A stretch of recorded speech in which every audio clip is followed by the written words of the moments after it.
Hello guys, I am Manpreet Kaur and today we are going to discuss about matching feature questions. In questions में students को बहुत problem आती है, वो नहीं कर पाते ये क्वेश्चंस को जस्ट बिकॉज कि कई बार वो इंफॉर्मेशन को लोकेट नहीं कर पाते। कुछ बच्चों को फीचर्स समझ नहीं आते कि इन्हें कैसे करना है। तो अगर आप अपने मैचिंग फीचर क्वेश्चंस को बिल्कुल करेक्टली करना चाहते हैं तो इस वीडियो को एंड तक ध्यान से देखें। और अगर आपको एक बार में समझ नहीं आ रहा है तो आप रिपीट कर सकते हैं, आप एक बार फिर से देख सकते हैं इस वीडियो को। एंड आई चैलेंज कि आप अगर इस वीडियो को ध्यान से देखते हैं आपके ये क्वेश्चंस बिल्कुल भी गलत नहीं होंगे। ओके, और अगर रीडिंग के किसी भी पार्ट में अगर आपको प्रॉब्लम आ रही है तो आपको डिस्क्रिप्शन बॉक्स में हर एक रीडिंग के रिलेटेड वीडियो मिल जाएगी। जितने भी क्वेश्चंस में आपको प्रॉब्लम आती है आप एक बार लिंक में जाकर वो वाली टाइप पर क्लिक करें जिसमें भी आपको प्रॉब्लम है एंड आप उस वीडियो को ध्यान से देखें ताकि आप रीडिंग के और टाइप्स को भी समझ सकें। तो रीडिंग में जो 40 आउट ऑफ 40 है, अगर आपको वो स्कोर करना है तो प्लीज हमारे चैनल को सब्सक्राइब कर लें, ओके, और अपने बेल आइकन को प्रेस कर दें ताकि आपको हमारी वीडियोस की नोटिफिकेशंस जो है वो मिलती रहे। ओके, तो let's start with matching feature questions. तो स्टूडेंट्स, मैचिंग फीचर क्वेश्चंस होते क्या हैं? सबसे पहली बात है कि हमारे पास पैराग्राफ गिवन होगा एंड इसके साथ क्वेश्चन गिवन होंगे मैचिंग फीचर क्वेश्चंस। ओके, तो जब इन क्वेश्चंस में आपको फीचर्स गिवन होंगे तो वो फीचर्स किसके रिलेटेड हो सकते हैं? फीचर्स इज अबाउट किसी कंट्री के बारे में हो सकते हैं, किसी प्लेस के रिलेटेड हो सकते हैं, ओके, किसी ईयर, कोई ईयर आपको बताया हो सकता है, ओके, किसी का नेम हो सकता है या फिर किसी साइकेट्रिक का, साइंटिस्ट का, किसी डॉक्टर का, किसी का भी नेम हो सकता है। ओके, तो आपको क्या करना है कि वो जो फीचर है वो फीचर्स को आपको रीड करना है सबसे पहले। ओके, तो उसके बाद आप पैराग्राफ में जाएं। ओके, तो इससे क्या होगा कि आप जब फीचर्स को रीड कर लेंगे आपको एक दिमाग में ओवरव्यू बैठ जाएगा कि आपको किस तरह से सॉल्व करना है। ओके, एक तो आपको फीचर्स गिवन होंगे जो कि आपको एक बॉक्स में प्रोवाइडेड होंगे एंड आपको उन्हें रीड करना है एंड उसके बाद आपको जो आपके क्वेश्चंस हैं वो गिवन होंगे। फीचर्स अगर 2 हैं या 3 हैं या 4 हैं तो आपकी इंफॉर्मेशन जो है वो 4, 5, 6, 7 तक जा सकती है। बिकॉज एक इंफॉर्मेशन 2 जगहों के बारे में भी हो सकती है। लाइक अगर प्लेसेस की बात हो रही है या किसी कंट्री की बात हो रही है तो अगर आपको कंट्री के रिलेटेड फीचर्स गिवन होंगे, कंट्री के रिलेटेड फीचर्स हैं, तो वो जो इंफॉर्मेशन है आपको एक कंट्री के बारे में 2 बार भी इंफॉर्मेशन गिवन हो सकती है। अलग अलग बातें जो हैं एक ही कंट्री के बारे में बताई जा सकती हैं। तो इस वीडियो के एंड में जब मैं आपको एग्जाम्पल में ये चीज सॉल्व करके दिखाऊंगी तो आपको और भी इजी लगेगा। तो लेट्स स्टार्ट आवर स्ट्रेटजी कि इन्हें करते कैसे हैं। ओके, आपको फीचर्स गिवन है, इंफॉर्मेशन गिवन है एंड पैराग्राफ गिवन है।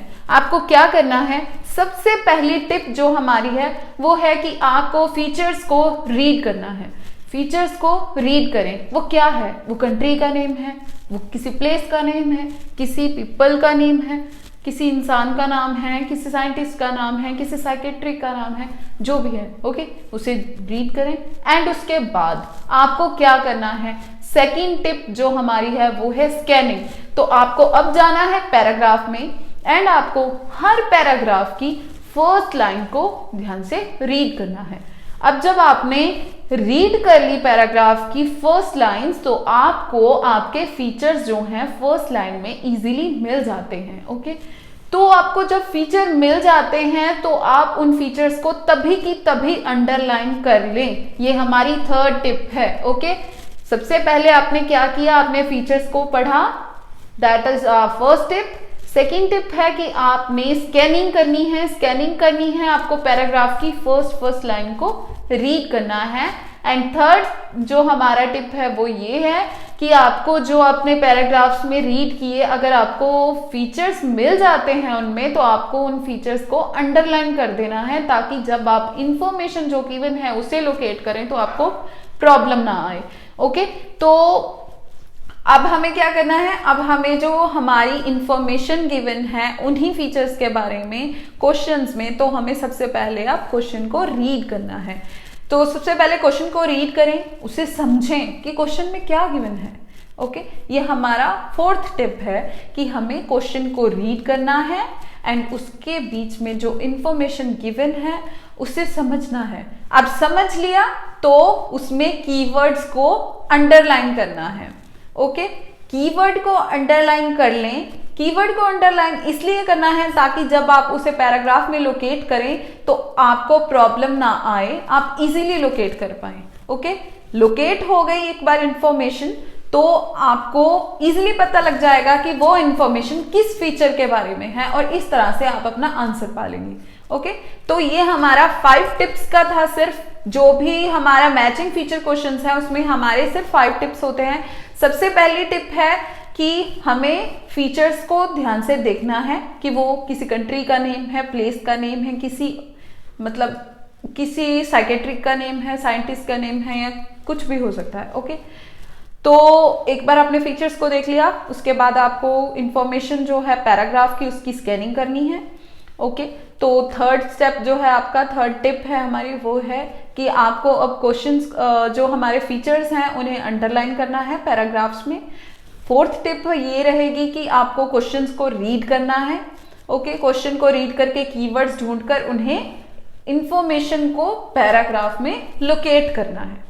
ठीक है, तो ये थे हमारे 5 टिप्स। अब जब ये लोकेट हो जाती है तो इन 5 टिप्स के बाद जब इंफॉर्मेशन लोकेट हो गई तो इजीली आपको पता चल जाएगा कि वो जो इंफॉर्मेशन थी वो किस फीचर्स के रिलेटेड है। ओके, एंड अब हम इसको एक बार सॉल्व करके भी देख लेते हैं कि करना किस तरह से है। ओके, ये तो आपको समझ आ गया कि टिप्स इसके क्या हैं, बट इसको सॉल्व कैसे करना है वो अब हम एक बार करके देख लेते हैं। तो हमारे पास ये पैराग्राफ गिवन है। इस पैराग्राफ में हमें पनिशमेंट के बारे में बताया गया है। ओके, तो सबसे पहले हमें क्या करना है, हमें क्वेश्चन रीड करना होगा। ठीक है, जैसे कि मैंने आपको पहले भी बताया था टिप्स में कि सबसे पहली बात है हमें फीचर्स रीड करने हैं जो हमें क्वेश्चन में गिवन होंगे। तो let us read the question first. Look at the following statements, question 1 to 4 and the list of the countries। तो यहाँ पे उन्होंने बता दिया कि फीचर्स क्या हैं, कंट्रीज के नेम हैं। Okay, match each statement with the correct country. तो हमें स्टेटमेंट को करेक्ट कंट्री के साथ मैच करना है। Write only the correct letter. Okay, तो यहाँ कंट्रीज के नेम आपको बिल्कुल भी नहीं लिखने, आपको करेक्ट लेटर लिखना है। मतलब कि अगर आपको एक कंट्री का नेम जहाँ पे यहाँ पे जैसे गिवन है हमें ब्रिटेन, तो उन्होंने ए ब्रिटेन लिखा है, बी नाइजीरिया लिखा है, सी न्यूजीलैंड लिखा है। तो इस तरह से आपको कंट्रीज के नेम नहीं लिखने। अगर आप कंट्री का नेम लिखोगे तो आपका जो आंसर है वो गलत हो जाएगा। ठीक है, आपको ऑप्शन लिखने हैं, ए है, बी है या सी है। अगर आपने कंट्री का नेम लिख दिया तो आपका आंसर जो है वो इनकरेक्ट होगा। तो चलो हम ये फीचर्स को रीड करते हैं कि ये फीचर्स हैं क्या है। तो ये कंट्रीज के नेम ही, बट कौन कौन सी कंट्री है वो देख लेते हैं एक बार। It's Britain, Nigeria and New Zealand. तो अब हमें सेकंड जो हमारी टिप है वो है हमें पैराग्राफ में इस इंफॉर्मेशन को फाइंड आउट करना है। वो हम कैसे करेंगे, हम जब पैराग्राफ की फर्स्ट लाइन जो है वो पढ़ेंगे, हमारे पैसेज की फर्स्ट लाइन जो है पैराग्राफ की वो पढ़ेंगे तो हमें बड़ी इजीली जो इंफॉर्मेशन है वो लोकेट हो जाएगी। तो यहाँ पर हमें फर्स्ट पैराग्राफ में किसी भी कंट्री का नेम गिवन नहीं है, बट हमारी सेकेंड पैराग्राफ में हमें स्टार्टिंग में ही गिवन है इन न्यूजीलैंड। तो यहाँ पर हम इन न्यूजीलैंड को देखते ही अंडरलाइन कर लेंगे, जो कि हमारी थर्ड टिप थी कि जब हमने फीचर को लोकेट कर लिया तो उसे हम साथ के साथ अंडरलाइन भी कर लेते हैं, ताकि जब हमें स्टेटमेंट को पढ़ें, जो क्वेश्चन में हमें स्टेटमेंट गिवन है उसे पढ़ें तो हमें वो इन्फॉर्मेशन इजीली लोकेट हो जाए। इसीलिए हम सेकेंड टिप जो है हमारा स्कैनिंग वो फॉलो कर रहे हैं। ठीक है, एक बार हमें कंट्रीज को लोकेट करना है। तो सेकंड पैराग्राफ की स्टार्टिंग में आपको एक कंट्री तो मिल गई, अब दो और जो कंट्रीज हैं उन्हें ढूंढते हैं।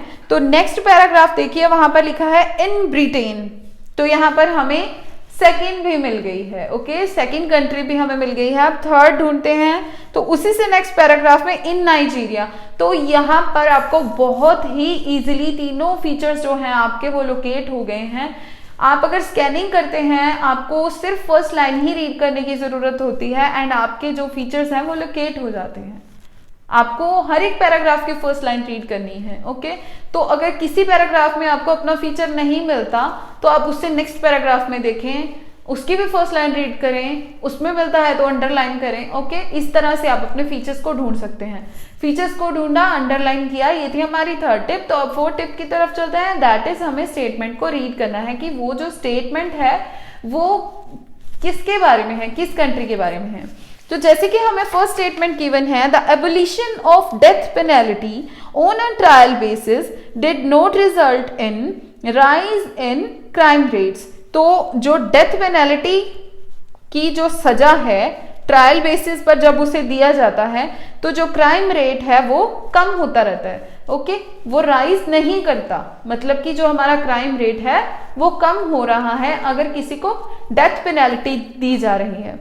तो यहाँ पर हमें क्या अंडरलाइन करना होगा, एक तो डेथ पेनल्टी हो जाएगा हमारा जो है कीवर्ड, एक एबोलिशन हो जाएगा कीवर्ड, एक हो जाएगा ट्रायल बेसिस, और फोर्थ हमारा कीवर्ड होगा क्राइम रेट्स। तो इन्हें अगर हम एक बार अंडरलाइन कर लेंगे तो इन्हें लोकेट करना हमें मुश्किल नहीं होगा। ओके, एक बार ट्राई करते हैं कि हमें ये 4 जो हमने कीवर्ड्स निकाले हैं हमें किस पैराग्राफ में इजीली लोकेट होते हैं जो हमने सिलेक्ट किए थे कंट्रीज के रिलेटेड।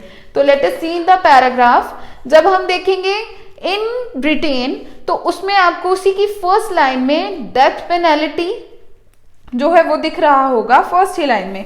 तो चलो हम इस लाइन को एक बार रीड कर लेते हैं। In Britain as far back as AD 871, a number of offences carried the death penalty, including minor offences like petty theft, damaging fish ponds, poaching, etc. The seeming ineffectiveness of draconian laws to check the rate of offences can be released from the fact that in 1971, Parliament decided to abolish the death penalty on a trial basis। तो हमें यही ढूंढना था कि parliament ने decide किया है कि डेथ पेनल्टी ही दी जाएगी ट्रायल बेसिस पर। तो हमारे 2 कीवर्ड जो हैं वो हमारे लोकेट हो गए।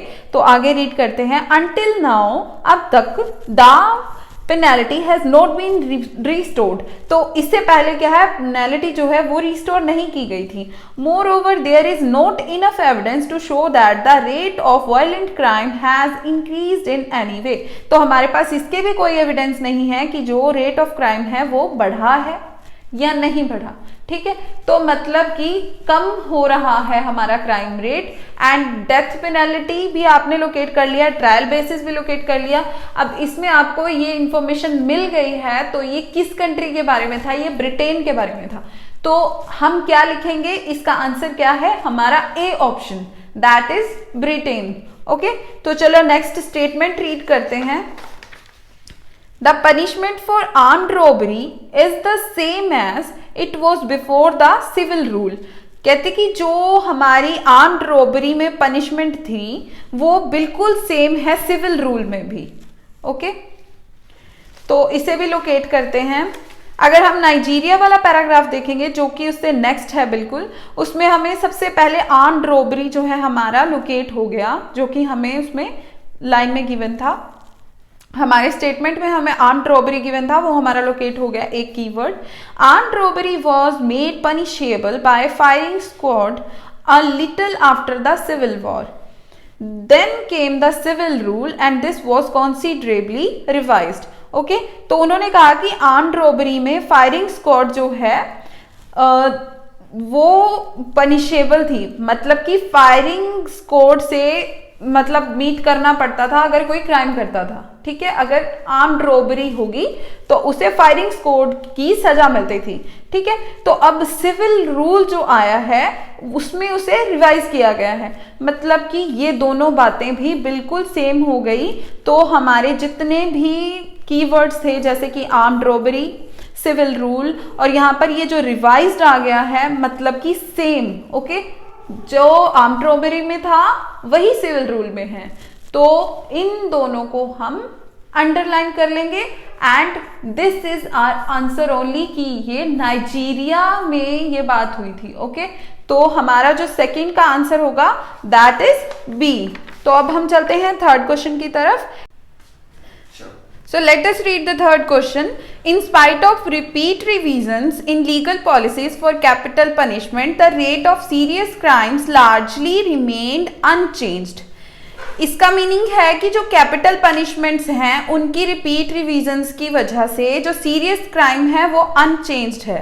मतलब कि अगर वो पनिशमेंट ज़्यादा हार्श की जाती तो शायद वो कम हो जाती क्राइम, बट ना होने की वजह से, पनिशमेंट सेम रहने की वजह से जो क्राइम है वो अनचेंज्ड है। तो अब ये हम पीछे पैराग्राफ में ढूंढेंगे।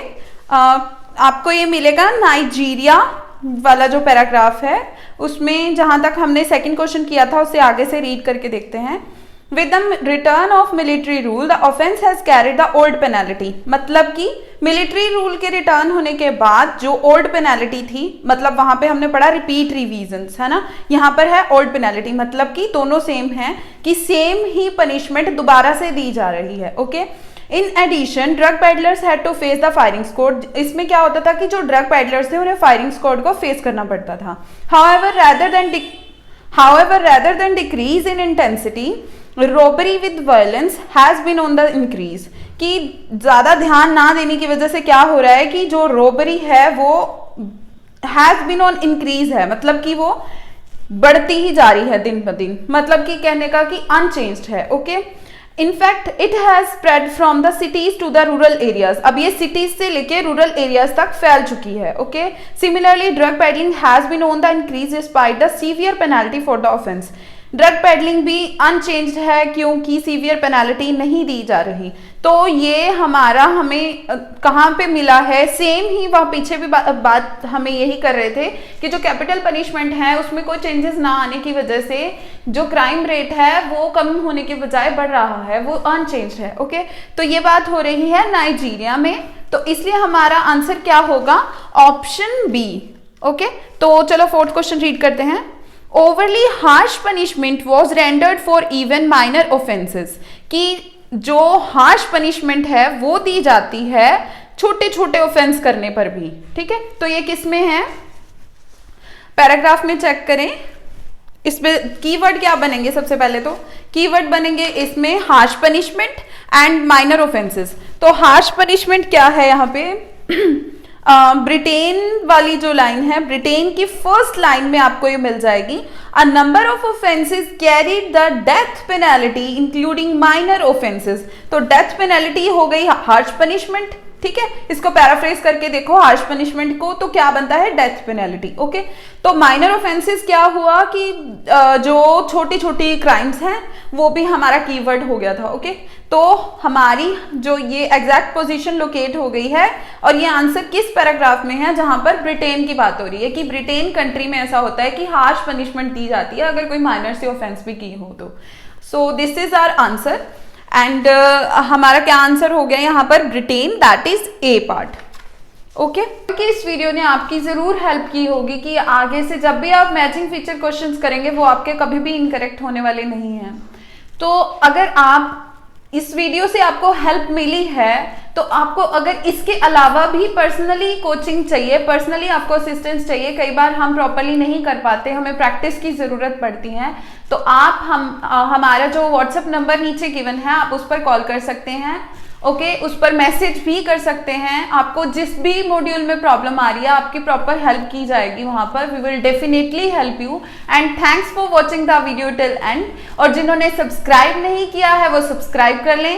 एंड इस वीडियो में मेरे को 1000 लाइक चाहिए। ओके, तो जिन्होंने लाइक नहीं किया है वो लाइक कर दो, और जिन्होंने सब्सक्राइब नहीं किया है please subscribe our channel and आप हिट कर सकते हैं अपना बेल आइकन, ताकि आपको हमारी वीडियोस के नोटिफिकेशंस जो है वो मिलते रहें। एंड आप ऐसे ही अपनी IELTS की प्रिपरेशन अच्छे तरीके से, ध्यान से हमारी वीडियोस को देखकर अच्छी स्ट्रेटजीज से अपनी जो रीडिंग है आपकी, जिसमें आपको सबसे ज्यादा प्रॉब्लम आती है, आप वो क्वेश्चंस को भी सॉल्व कर सकें, वो भी करेक्टली।